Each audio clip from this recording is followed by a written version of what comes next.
This morning, families are sharing the names of several of the victims killed in that deadly Castle Peak avalanche near Lake Tahoe. Among them are Carrie Atkin, Danielle Keatley, Kate Morse, and Carolyn Seeker. Families describing their loved ones as passionate and skilled skiers who cherish their time together. This comes as we're learning more about the events leading up to the tragedy. Authorities calling this California's one of their deadliest avalanches on record. Dan Noyes has more. I spoke with San Francisco attorney Theo Emerson as he headed out for a run at Palisades Tahoe today. Some of the Marin County moms who booked that backcountry ski trip were in his friend group. I don't know any of them personally, but I've had friends who know them, so it's one degree of separation for me.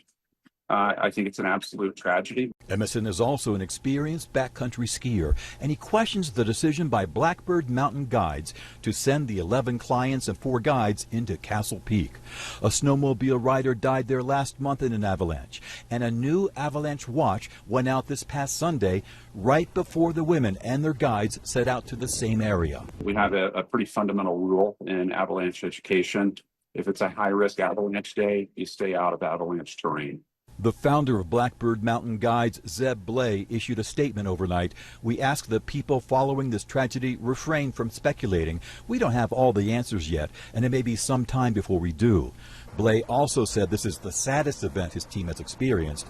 In addition to mourning the loss of 6 clients, we also mourn the loss of 3 highly experienced members of our guide team. But questions linger whether the Blackbird Mountain Guide team should have taken special caution after a weeks-long snow drought.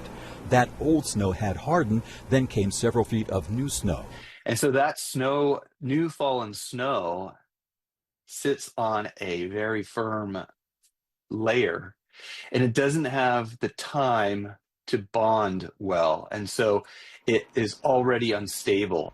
There was a likelihood of natural avalanches, meaning non-human triggered avalanches that day. There was a likelihood of human triggered avalanches that day. And so it's just a tragic thing that this group found themselves in that terrain at that time.